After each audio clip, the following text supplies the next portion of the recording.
নমস্কাৰ। ফেচবুক লাইভৰ এই অনুষ্ঠানলৈ মই আপোনালোকক আদৰণি জনাইছোঁ।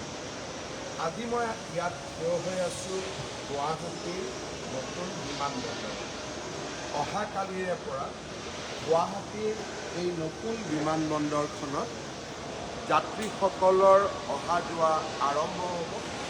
অহাকালি এখন বিমানেৰে এই বিমানবন্দৰটি ৰাইজৰ বাবে মুকলি কৰা হ'ব আৰু পৰ্যায়ক্ৰমে এখনকৈ নতুন বিমান ইয়াত সংযোজিত হ'ব। এপ্ৰিল মাহৰ প্ৰথম সপ্তাহত পুৰণা টাৰ্মিনেলটো বন্ধ হৈ যাব আৰু সম্পূৰ্ণভাৱে গুৱাহাটীত এই নতুন বিমানবন্দৰ কাৰ্যক্ষম হৈ পৰিব। অৰ্থাৎ অহাকালি এই বিমানবন্দৰ আনুষ্ঠানিকভাৱে ৰাইজৰ বাবে মুকলি হ'ব।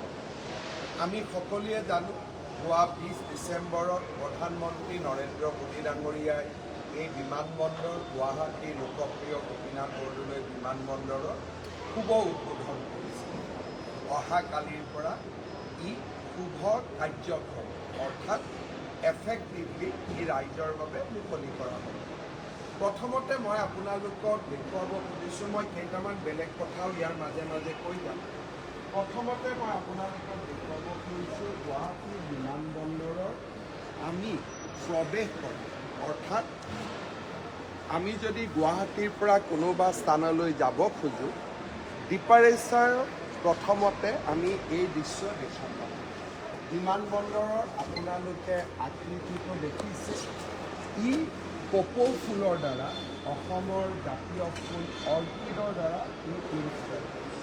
আৰু এই গোটেই বিমানবন্দৰটোত মেক্সিমাম আমি বাঁহৰ ব্যৱহাৰ কৰিছিলোঁ। অৰ্থাৎ ইয়াত যিমান বাহিৰত আপোনালোকে পিলাৰ দেখিছে, পোষ্ট দেখিছে, এইবিলাক আপোনালোকে অত্যন্ত জানি গৌৰৱ অনুভৱ কৰিব যে ই অসমৰ বাঁহেৰে নিৰ্মাণ কৰা হৈছে। অৰ্থাৎ এই যে গোটেই কপৌ ফুলৰ গোটেই ষ্ট্ৰাকচাৰটো দেখিছে, ই বাঁহেৰে, আমাৰ অসমৰ বাৰীত পোৱা বাঁহেৰে এই গোটেই বিমানবন্দৰটো নিৰ্মাণ কৰা হৈছে। আৰু আপোনালোকে জানি ভাল পাব, এই বিমানবন্দৰটো নিৰ্মাণ কৰোঁতে 140 মেট্ৰিক টন আমাৰ বাঁহ ইয়াত ব্যৱহাৰ কৰা হৈছে। মই এতিয়া আপোনালোকক লৈ যাম বিমানবন্দৰৰ ভিতৰলৈ। যেতিয়া আমি টিকট ল'লোঁ, আমি আমি ডিপাৰেচাৰ দি প্ৰৱেশ কৰিলোঁ। এইটো হ'ল আমাৰ চেকিং হল। অৰ্থাৎ কোনোবা এজন ব্যক্তি যেতিয়া কলিকতা যাব খুজিব, দিল্লী যাব খুজিব, তেওঁলোকে প্ৰথম এই লঞ্চটোত বা এই এৰিয়াটোত প্ৰৱেশ কৰিব। চাৰিওফালে আকৌ বাঁহে আপোনালোকে দেখিব, গোটেইখন অসমীয়া বাঁহেৰে ইয়াক নিৰ্মাণ কৰা হৈছে।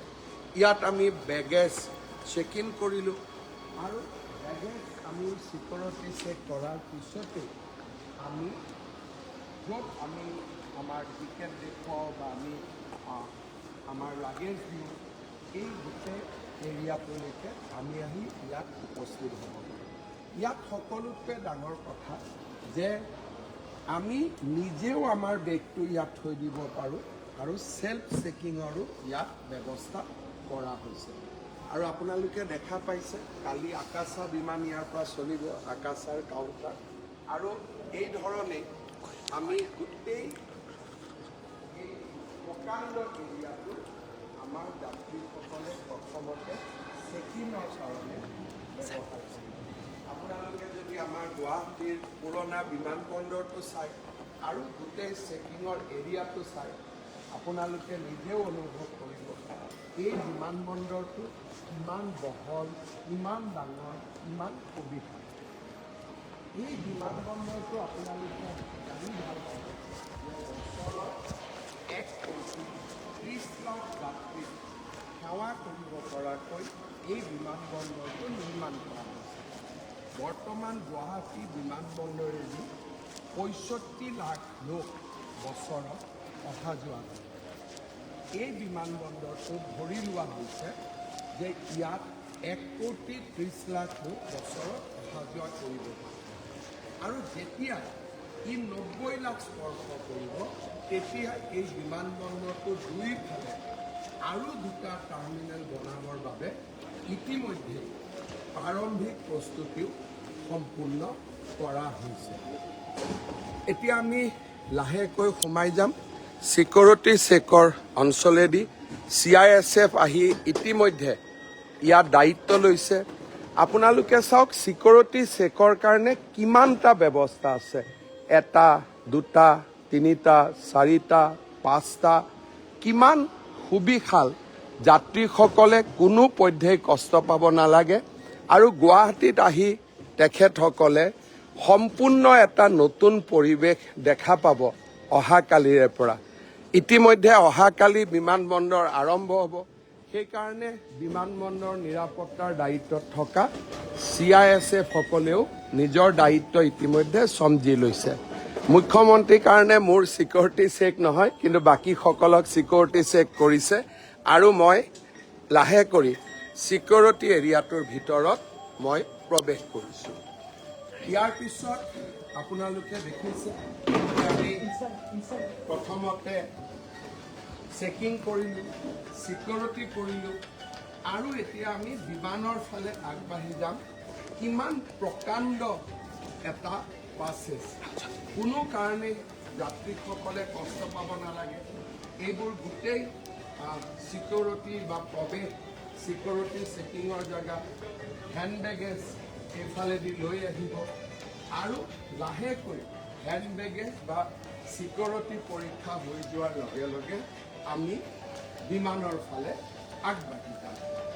এই গোটেই বিমানবন্দৰটো নিৰ্মাণ কৰোঁতে প্ৰায় 5,000 কোটি টকা ব্যয় কৰা হৈছে। এই বিমানবন্দৰত আমি এটা আৰু নতুন দিশ এটা সংযোজন কৰিব খুজিছোঁ। সেইটো হ'ল MRO, maintenance and repairing of aircraft. এতিয়া ইয়াতে এটা নতুন দিশ সংযোজন হ'ব যে গুৱাহাটী বিমানবন্দৰত আমি এটা MRO হাব কৰিম। ইয়াতে বিমানসমূহ ৰিপেয়াৰ কৰিব পৰা যাব, ছাৰ্ভিচিং কৰিব পৰা যাব।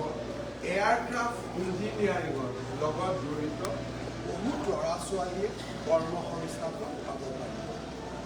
মই আগতে কৈছিলোঁ অহাকালিৰ পৰা এই বিমানবন্দৰ কাৰ্যক্ষম হ'ব। আপোনালোকে দেখিছে এই বিমানবন্দৰত বিভিন্ন দোকান প্ৰতিষ্ঠান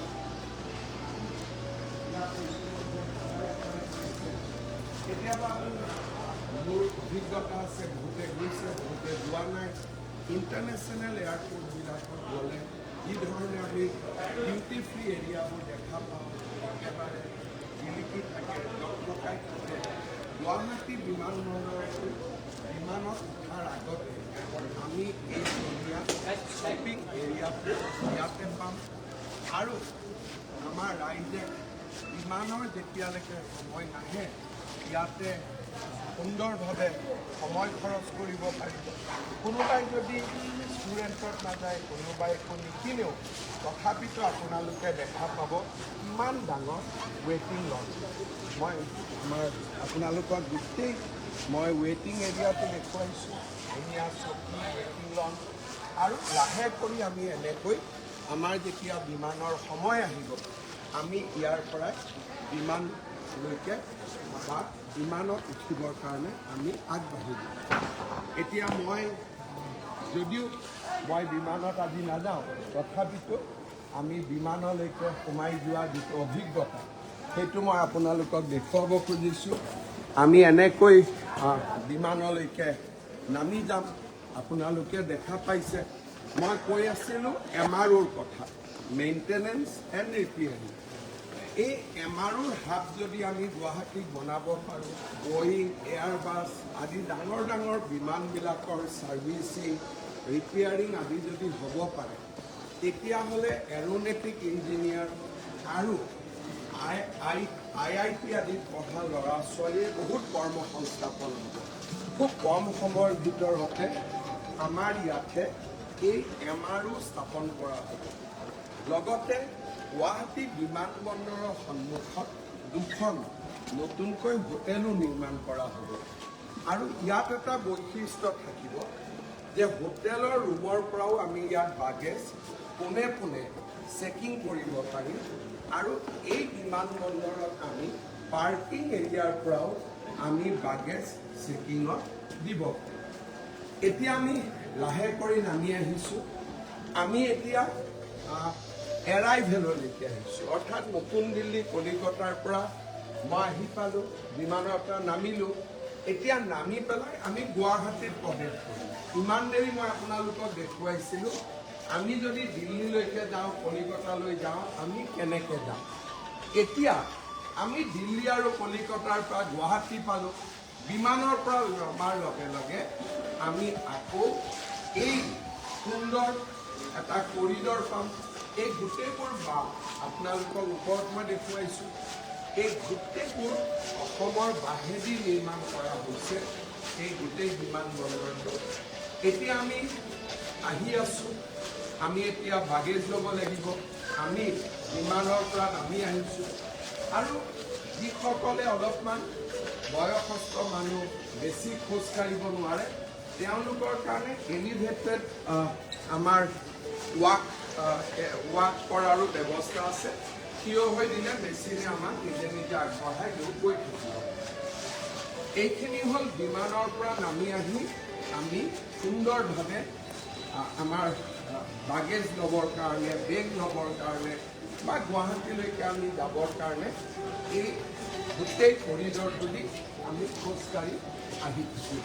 অত্যন্ত দীঘল কৰিডৰ আপোনালোকে চাব পাৰে, কাৰণ ইয়াতে কেইবাখনো বিমান একেলগে নামিব পাৰিব। এই গোটেইবোৰ হৈছে বিমান নামি বা নতুন বিমান আহিলে গুৱাহাটীলৈকে আহিলে আৰু যোৱাৰ ব্যৱস্থা কেইবাখনো আমাৰ ব্যৱস্থা থাকিব, যাক আমি ক'ব পাৰোঁ যে আগত পুৰণা টাৰ্মিনেলটোত 4খন বিমান একেলগে পাৰ্ক কৰিব পৰা ব্যৱস্থা আছে। ইয়াত কেইবাখনো বিমান একেলগে গুৱাহাটী বিমানবন্দৰৰ, নতুন বিমানবন্দৰৰ আটাইতকৈ যিটো মৰম লগা বা যাক লৈ আমি গৌৰৱ কৰিম, এতিয়া মই আপোনালোকক সেই অঞ্চলটোলৈ লৈ যাব খুজিছোঁ। ইয়াত এখন ফৰেষ্ট বনোৱা হৈছে।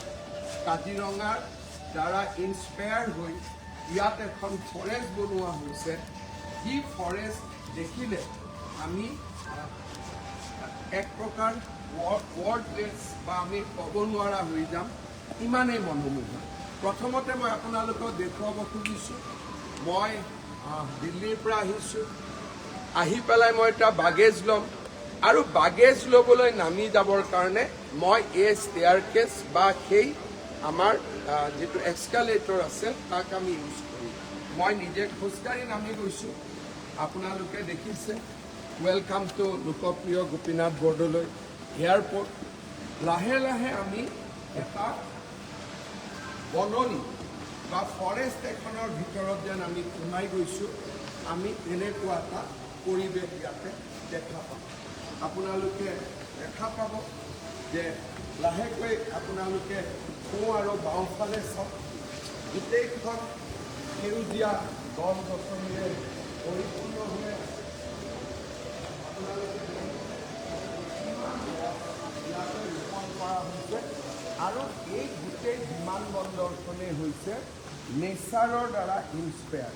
আপোনালোকে ইয়াতো চাব পাৰে গোটেই গছ আৰু এই বিমানবন্দৰৰ ভিতৰত বাহিৰত এই গোটেই আমি যেতিয়া আমাৰ বেগটো ল'বলৈ নামি যাম, গুৱাহাটীয়ে আমাক আমন্ত্ৰণ কৰিব আৰু নামাৰ লগে লগে আমি গম পাম যে আমি এনেকুৱা এখন ৰাজ্যত আহিছোঁ য'ত কাজিৰঙা আছে, মানস আছে, পবিতৰা আছে, ওৰাং আছে। আপোনালোকে চাওক, চাৰিওফালে গছ আৰু এই গছবিলাক বেলেগ গছ নহয়, আমাৰ অসমৰ জংগল, অসমৰ বননিত থকা গছবিলাককে ইয়াত সুন্দৰভাৱে সজাই পৰাই তোলা হৈছে। আৰু একেবাৰে ভুল নকৰিব, এইবোৰ প্লাষ্টিক গছ নহয়, মই আকৌ এবাৰ দেখুৱাই দিছোঁ। এইবিলাক পাত থকা সঁচা গছ। ইয়াতে পানী দিয়া হৈছে, প্ৰত্যেক দিনাই পানী দিয়ে। আপোনালোকে চাওক, মই আকৌ কেমেৰাটো এইফালে লৈ গৈ দেখুৱাইছোঁ।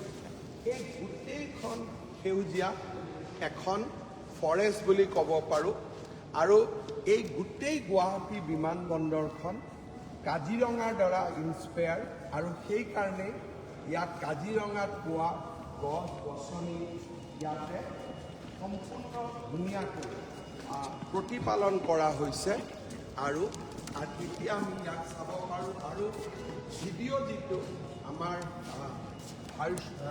ভিজুৱেল যিবিলাক ইয়াত ফুটেজ ৰখা হৈছে ইয়াতো কাজিৰঙাক দেখুওৱা হৈছে। আমি গোটেই স্ক্ৰীণত সঁচা কাজিৰঙাখন আমি এতিয়া দেখা পাই আছোঁ। গোটেই ইয়াতে থিয় হৈ বাগেজ ক্লেইম কৰিব যোৱাৰ আগতে খন্তেক সময় যদি ইয়াতে আমি থিয় দিওঁ আমি এইবিলাক সুন্দৰ হাতী, কাজিৰঙাৰ হাতী, কাজিৰঙাৰ বাঘ, কাজিৰঙাৰ চৰাই, গোটেইখন কাজিৰঙা আৰু এইখিনি যদিও আমি ভিডিঅ'ত চাই আছোঁ বা ৰেকৰ্ডেড চাই আছোঁ, সোঁ আৰু বাওঁফালে যেতিয়া আমি চকু দুটা লৈ যাম ই কিন্তু সঁচা বননি এখন। সঁচা বননিৰ মাজত ইয়াক ভিডিঅ' প্ৰজেকশ্যন কৰা হৈছে। এতিয়া আমি বাগেজ ল'বৰ কাৰণে গৈ আছোঁ, কিন্তু ইয়াতো আমি ফৰেষ্ট এখন দেখিলোঁ। বাগেজ ল'ব যাওঁতে আমি দেখা পাইছোঁ চাৰিওফালে ফৰেষ্ট, গছ গছনি আৰু এটা সম্পূৰ্ণ নৈসৰ্গিক পৰিৱেশত আমি যাতে গুৱাহাটীত প্ৰৱেশ কৰিব পাৰোঁ। মানুহে প্ৰৱেশ কৰাৰ লগে লগে বুজি পায় যে অসম এখন প্ৰাকৃতিক সৌন্দৰ্যৰে পৰিপূৰ্ণ ৰাজ্য। সেই ফিলটো এয়াৰপৰ্টত এৰাইভেল লঞ্জত দিবৰ বাবে চেষ্টা কৰা হৈছে আৰু আপোনালোকে দেখি ভাল পাব যে ইয়াত যিমানবিলাক ভিডিঅ' প্ৰজেকশ্যন আছে অসমৰ মুখা, অসমৰ বিহু, অসমীয়া সত্ৰ শিল্প, আমাৰ ব্ৰহ্মপুত্ৰ, এই গোটেইবিলাক ইয়াত প্ৰজেকশ্যন কৰা হৈছে। বাহিৰৰ পৰা অহা অতিথিসকলৰ বাবে ধুনীয়া এটা VIP লঞ্জো নিৰ্মাণ কৰা হৈছে। আপোনালোকক দেখুৱাবলৈ পাই মই ভাল পাইছোঁ যে বাহিৰৰ পৰা যিসকল আমাৰ ৰাজ্যৰ অতিথি আহে, ষ্টেট গেষ্ট বুলি কওঁ, তেওঁলোকক আমি ৰিচিপশ্যন বা আমি ইয়ালৈকে আমি বহুৱাম আমি তেওঁলোকক। তাৰপিছত তেওঁলোকৰ বাগেজ অহাৰ লগে লগে তেওঁলোক যাব পাৰিব। এইখিনি অকণমান অভ্যৰ্থনাৰ বাবেও সুন্দৰ লঞ্চ এটাও নিৰ্মাণ কৰা হৈছে, কাৰণ অসমত এতিয়া প্ৰতিদিনেই আমাৰ বিভিন্ন ধৰণৰ অতিথি অহা আৰম্ভ কৰিছে। এৰাইভেল লঞ্চত কিছুমান খোৱা বোৱাৰ ব্যৱস্থা থাকিব আৰু আপোনালোকে এতিয়া বিমানবন্দৰৰ এৰাইভেল লঞ্চটো চাওক বা এৰাইভেল এৰিয়াটো চাওক। আমাৰ মই হিচাপ কৰিছোঁ যে প্ৰায় 5টা আমাৰ এৰাইভেলৰ যিটো লাগেজ ক্লেইম কৰিব পাৰোঁ এনেকুৱা 5খন বিমান বা 5টা লাগেজ ক্লেইমৰ বাগেজ ক্লেইমৰ ধুনীয়া এৰিয়া বনোৱা হৈছে। দিব্যাংগৰ কাৰণে থিয় হোৱাৰ কাৰণে বেলেগ ব্যৱস্থা কৰা হৈছে। আকৌ মই ওপৰত দেখুৱাব খুজিছোঁ গোটেইবোৰ অসমৰ বাহ। আমি সঁচাই গৌৰৱ অনুভৱ কৰোঁ। আপোনালোকে কিন্তু ইও অসমৰ বাঁহ ব্যৱহাৰ কৰা হৈছে। এই বিমানবন্দৰটোৰ আটাইতকৈ ডাঙৰ কথা হৈছে যে আধুনিকতা আৰু পৰম্পৰা। তলত ধুনীয়া মাৰ্বল বা টাইলছ লগোৱা হৈছে, কিন্তু ওপৰত এই গোটেইবিলাক বাঁহ। আৰু মই অসমৰ বাঁহ ইমান ভাল কৰি ব্যৱহাৰ কৰা আগতে কেতিয়াও দেখা নাছিলোঁ। আপোনালোকে চাব পাৰে, মই ওচৰত দেখুৱাইছোঁ। এই গোটেইটো অসমৰ বাঁহ আৰু বাঁহেদিয়ে ইয়াক ইনস্পায়াৰ কৰা হৈছে। এতিয়া আমি বিমানবন্দৰৰ পৰা ওলাই আহিলোঁ আৰু আমাক যিসকল ঘৰৰ মানুহ আহিব, আমাক ৰিচিভ কৰিব আহিব, আমাৰ বিভিন্ন উবেৰ ওলা ইয়াতে থিয় হৈ থাকিব আৰু আপোনালোকে চাওক আমাক গুৱাহাটীলৈ অহা যাত্ৰীসকলক ৰিচিভ কৰিবৰ কাৰণেও কিমান ডাঙৰ এৰিয়া নিৰ্মাণ কৰা হৈছে। আগৰ বিমানবন্দৰখনৰ লগত তুলনা কৰিছে। মই আকৌ এবাৰ দেখুৱাইছোঁ, তাৰ পৰা আপোনালোকে চাওক, তাৰ পৰা একেবাৰে তালৈকে এই গোটেই এৰিয়াটোত আমাক যিসকলে ৰিচিভ কৰিব আমাৰ লাউবেৰ হ'ব পাৰে, ঘৰৰ মানুহ হ'ব পাৰে, তেওঁলোক থিয় হৈ থাকিবৰ বাবেও ইয়াত ব্যৱস্থা কৰা হৈছে।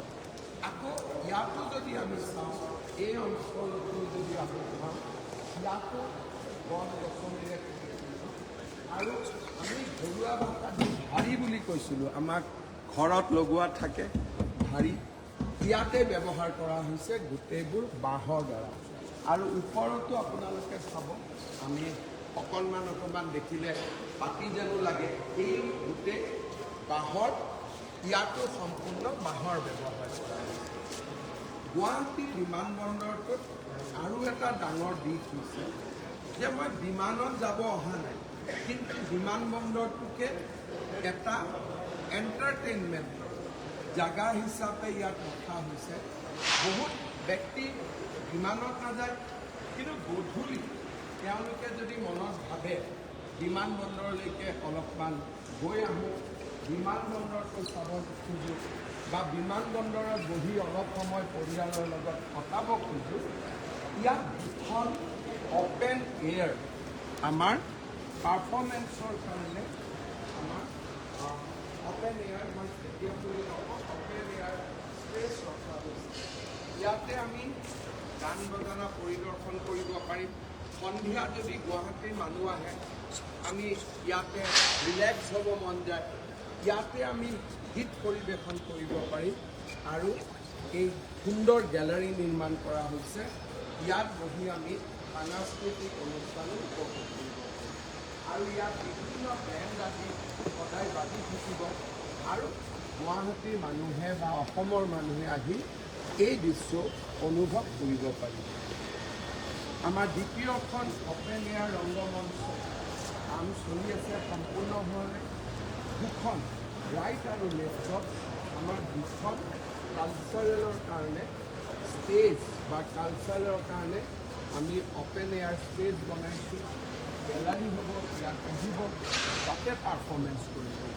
ইও এটা গুৱাহাটী বিমানবন্দৰৰ এটা নতুন বৈশিষ্ট্য। এই বিমানবন্দৰৰ প্ৰৱেশ পথতে আমি লোকপ্ৰিয় গোপীনাথ বৰদলৈ এটা উচ্চ প্ৰতিমূৰ্তি দেখা পাওঁ। অলপ আগতে মই কৈ আছিলোঁ আপোনালোকক যে দুখন হোটেলো নিৰ্মাণ হ'ব। মই ইয়াৰ পৰা দেখাইছোঁ, এই খালী জেগা যিখিনি সন্মুখত আছে, দুইটা খালী জেগা দুখন ডাঙৰ হোটেলো নিৰ্মাণ হ'ব। অহাকালি আমাৰ বিমানবন্দৰৰ প্ৰধানমন্ত্ৰী ডাঙৰীয়াই উদ্বোধন কৰি থৈ গৈছে।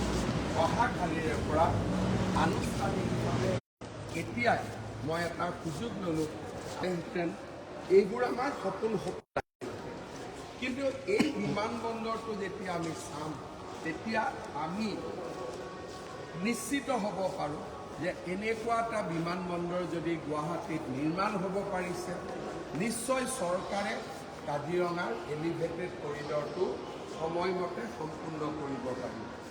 যেতিয়া কুমাৰ ভাস্কৰ বৰ্মা সেতুখন আমি দেখা পাওঁ, তেতিয়া আমি নিশ্চিত হ'ব পাৰোঁ যে নহয়, এইখন চৰকাৰে নিশ্চয় গোলাঘাট আৰু গহপুৰৰ মাজত টানেলো নিৰ্মাণ সম্পূৰ্ণ কৰিব পাৰে। মই আৰু কেইটামান কথা সংক্ষেপতে আপোনালোকক ক'ব খুজিছোঁ। এই বিমানবন্দৰখনত বৰ্তমান গুৱাহাটী বিমানবন্দৰত বছৰি 65 লাখ যাত্ৰী আহে। এই বিমানবন্দৰটো যাক নতুনকৈ নিৰ্মাণ কৰা হৈছে, ইয়াত 1,30 লাখ যাত্ৰী আহিব পাৰিছে। বিমানবন্দৰৰ দুয়োফালে নতুন দুটা টাৰ্মিনেল বনোৱাৰো ব্যৱস্থা কৰা হৈছে, যাতে যাত্ৰীৰ সংখ্যা বঢ়াৰ লগে লগে ইয়াতে আমি আৰু বেছি সুন্দৰ ব্যৱস্থা আমি যাত্ৰীসকলৰ কাৰণে ক'ব পাৰোঁ।